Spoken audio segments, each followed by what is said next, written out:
It's really not rocket science. You can wrap it up in humanitarian, liberal, interventionist clothes or Christian clothes, although as Desmond Tutu said, the white men came to Africa with their guns in one hand and their Bibles in the other. They taught us to pray with our eyes closed, and when we opened them, they'd stolen our whole country around about us. But in the end, and in its essence, the purpose of empire is to steal other people's things. And of course, for much of the 19th, some of the 18th, all of the 19th, some of the 20th century, the principal empire was ours in Europe. But it has become you. And you are stealing the people's things in the way we stole them before you. Some of us, like Britain under Blair, are content for our country to be like the rat which follows the elephant, feeding from that which the elephant drops from its rear end, if you can bear that metaphor. Other countries in Europe left the colonial stage more gracefully and did not seek to cling on to the vestiges of empire as we have done.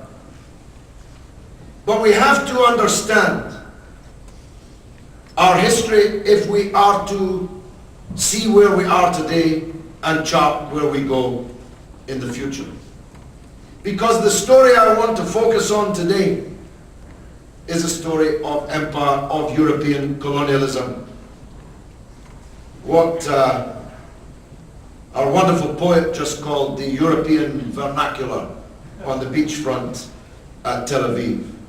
Make no mistake about this. Israel is a settler state. It is a European colony adopted by the United States of America. Its purpose to keep the Arab world divided and weak so that the West can steal their things. And it's been a remarkable success for almost 100 years. The division of the Arabs by Sykes and Picot, the men who in the building in which I have sat for the last 23 years, the British Parliament, with their pens and their maps, divided the Arab world into many states, often invented there and then in the committee room, in the upper committee room corridor of the British House of Commons, by people who had never even seen the lands that they were dividing.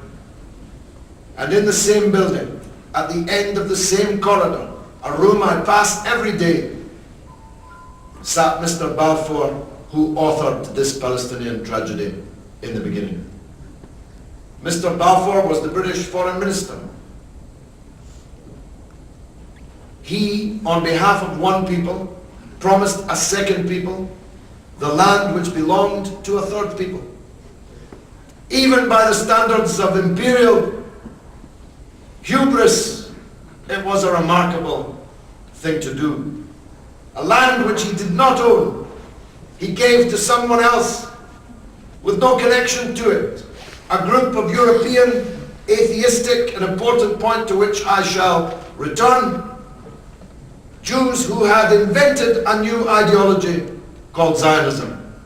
And from that original sin, in the committee room, at the end of the corridor, in the British Parliament, every other disaster that has befallen the Palestinian people has flowed. Now it wasn't, you see, that Mr. Balfour liked Jews. As a matter of fact, he hated Jews. He was a notorious anti-Semite. He wanted all the Jews to leave Britain so that he would never have to look at their faces again. This is something which has been a recurrent truth. Anybody who thinks George W. Bush loved Jews has never visited his golf club down in Texas, where there ain't many Jews. Most of the Zionists in America are not Jews. They're Christian fundamentalist fanatics who support Israel only as a means of getting to Armageddon as quickly as we can and fighting the final battle. I say that they are professed Christians, as Bush and Blair themselves professed. But as I always say, real Christians believe in the prophets, peace be upon them. Bush and Blair believed in the prophets and how to get a piece of them. That was their...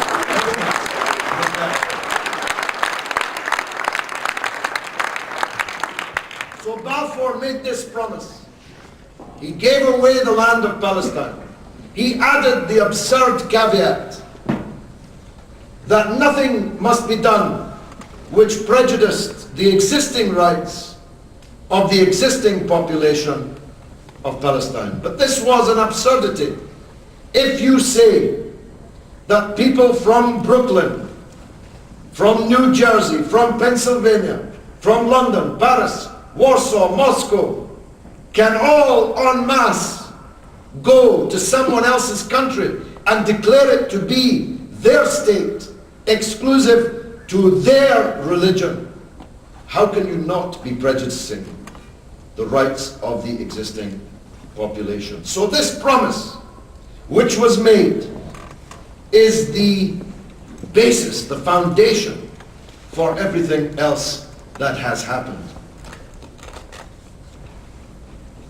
And it's one of the reasons why I believe that in Britain we have a special responsibility to atone for this original sin. And we must work harder than anyone else to try to make up for the great crime which our country authored. But of course, as the decades went on, this mantle of empire passed from us to you. And my goodness, you've taken it up with gusto. I was in Gaza just a few days ago at the head of a great convoy of more than 100 British vehicles, almost 350 British volunteers, 24 ambulances, fire engines, trucks full of wheelchairs and blankets and medicine and biscuits and flour and all the things that are in desperately short supply in Gaza. And I'll tell you about what I found there in just a minute. But I want to tell you what happened on the last day as I left Gaza. At Rafah, on the border with Egypt, a town which is divided, some on the Egyptian side, some on the Palestinian side. I was tired. I had been on the road for a whole month. I needed to get home. Someone asked me to come down this dirt track and see a mosque which had been bombed in the aggression. I had seen too many mosques and other ruins. It was with a heavy heart that I agreed, out of politeness, to go down this track. But what I found there has for me become emblematic of not just that 22-day aggression which we watched on our television screens, but of the story of the Palestinians under occupation. You can find the pictures of this on our website, vivapalestina.org.